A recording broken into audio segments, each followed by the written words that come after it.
Hi friends, నమస్తే. నేను మీ నాగేశ్వర్ దేవులపల్లి. మీరు చూస్తున్నారు మనసేవ తెలుగు యూట్యూబ్ ఛానల్. ఫ్రెండ్స్, ఈరోజు మన టాపిక్ ఏంటంటే ఆంధ్రప్రదేశ్ రాష్ట్ర ప్రజలకి ఈ సంక్రాంతి కానుకగా ఒక వస్తువు, దీనితో పాటుగా డబ్బులని, అదేవిధంగా 2 చీరలని ఆంధ్రప్రదేశ్ రాష్ట్ర ప్రభుత్వం, కూటమి ప్రభుత్వం, సీఎం నారా చంద్రబాబు నాయుడు గారు ఆలోచన అనేది చేయడం జరుగుతుంది. ఈ విషయాన్ని వివరంగా మనం ఇప్పుడు తెలుసుకుందాం. ముందుగా మన ఛానల్ని ఇంకా ఎవరైనా సబ్స్క్రైబ్ చేయనట్టయితే ఇలాంటి లేటెస్ట్ అప్డేట్స్ అన్ని మీ వరకు రావడానికి మన ఛానల్ని సబ్స్క్రైబ్ చేసుకోండి. అలాగే పక్కన ఉన్నటువంటి బెల్ ఐకాన్ పైన ట్యాప్ చేసి ఆల్ అని సెలెక్ట్ చేసుకోండి. ఇలా చేయడం వల్ల నేను పెట్టే ప్రతి వీడియో కూడా మీ వరకు రావడం జరుగుతుంది. ఇప్పుడైతే మనం వీడియో టాపిక్ లోకి వెళ్ళిపోయినట్టయితే, నారా చంద్రబాబు నాయుడు గారు 2014 తెలుగుదేశం ప్రభుత్వంలోనే రంజాన్, క్రిస్మస్, సంక్రాంతికి పేద ప్రజలకి ఉచిత కానుకలుగా ఇవ్వడం అనేది ఆనవాయితీ కొనసాగింది. ఈ 2014 నుండి 19 వరకు ఈ ప్రక్రియ అనేది కొనసాగింది. 2019లో జగన్ గారు గెలిచిన తర్వాత ఈ ప్రక్రియను ఆపేశారు. అయితే ఇప్పుడు కూటమి ప్రభుత్వం గెలుపొంది 6 నెలలు కావస్తుంది. మళ్ళీ ఈ యొక్క చంద్రన్న కానుకలని కూటమి ప్రభుత్వం ఆంధ్రప్రదేశ్ ప్రజలకి అందించాలి అనే సంకల్పాన్ని చూపెట్టడం జరుగుతుంది. ఇదే విషయాన్ని ప్రభుత్వ పెద్దలు కూడా చెప్పడం జరిగింది. ఇంకా సంక్రాంతికి కేవలం 10 రోజులే ఉంది కాబట్టి ఆచరణలో సాధ్యమయ్యే విధంగా ఈ యొక్క ప్రక్రియను వేగవంతం కూడా చేయడం జరిగింది. అయితే ఇందులో ఏమేం వస్తాయి? 9 రకాల వస్తువులు, అదేవిధంగా 2 చీరలు, అదేవిధంగా 18,000 రూపాయలని చంద్రన్న కానుకగా ఇవ్వాలి అని చెప్పేసి కూటమి ప్రభుత్వం ఆలోచన చేయడం జరుగుతుంది.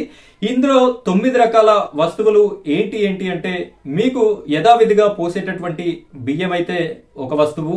అదేవిధంగా ఇంకా రిమైనింగ్ వస్తువులు ఏంటి అంటే శనగపప్పు, కందిపప్పు, నూనె, అదేవిధంగా జొన్నలు, అదేవిధంగా చక్కెర, అలాగే నెయ్యి, ఇలాంటి వస్తువులన్నింటినీ కలిపి కూడా చంద్రన్న కానుక రూపంలో రాష్ట్ర ప్రభుత్వం ఇవ్వడానికి రెడీ అయ్యింది. ఇదే విధంగా వీటితో పాటుగా ప్రతి కుటుంబానికి, ఆడవారికి 2 చీరలను ఇవ్వాలి అని చెప్పేసి చంద్రన్న ప్రభుత్వం ఆలోచన చేయడం జరుగుతుంది. వీటితో పాటుగా ఆడబిడ్డ నిధి కింద వీరు ఎన్నికల మేనిఫెస్టోలో చెప్పిన విధంగా ప్రతి మహిళకి 1,500 రూపాయలు ఇస్తాము అని చెప్పేసి చెప్పడం అయితే జరిగింది. ఈ యొక్క పథకాన్ని ఇదే సంక్రాంతి నుండి స్టార్ట్ చేయాలి అనే ఆలోచన కూటమి ప్రభుత్వం చేయడం జరుగుతుంది. ఈ పథకంలో భాగంగా ప్రతి నెల 1,500 రూపాయలు ఇవ్వాలా, లేదు అంటే సంవత్సరం మొత్తం కలిపి 18,000 రూపాయలని ఒకేసారి వేయాలా అనే ఆలోచనలో ప్రభుత్వం ఉంది. దీని మీద మనకైతే ఒక క్లారిటీ రావాల్సి ఉంది. 1,500 వేయడమా, లేదు అంటే 18,000 ఒకేసారి వేద్దామా అనే ఆలోచన అయితే ప్రభుత్వం చేస్తూ ఉంది. అయితే ఇవన్నీ ఎవరెవరికి వస్తాయి, ఏమేం అర్హతలు ఉన్నట్టయితే వస్తాయి అంటే, ఈ 9 రకాల వస్తువులు ఏదైతే ఉందో, ఈ 9 రకాల వస్తువులు, వాటితో పాటుగా 2 చీరలు, తెల్ల రేషన్ కార్డు ఉన్నటువంటి ప్రతి కుటుంబానికి ఈ యొక్క 9 రకాల వస్తువులు, వీటితో పాటుగా 2 చీరలు అనేది అందడం జరుగుతుంది. ఈ ఆడబిడ్డ నిధి పథకానికి అర్హులు ఎవరు అంటే, తెల్ల రేషన్ కార్డ్, ఆధార్ కార్డ్, అదేవిధంగా ఇన్కమ్, క్యాస్ట్, మీ సేవలో తీసుకున్నటువంటి సర్టిఫికెట్స్ తదితర అంశాలను కలిగి ఉన్నటువంటి వారు ఈ ఆడబిడ్డ నిధి కింద అర్హులుగా ఉంటారు.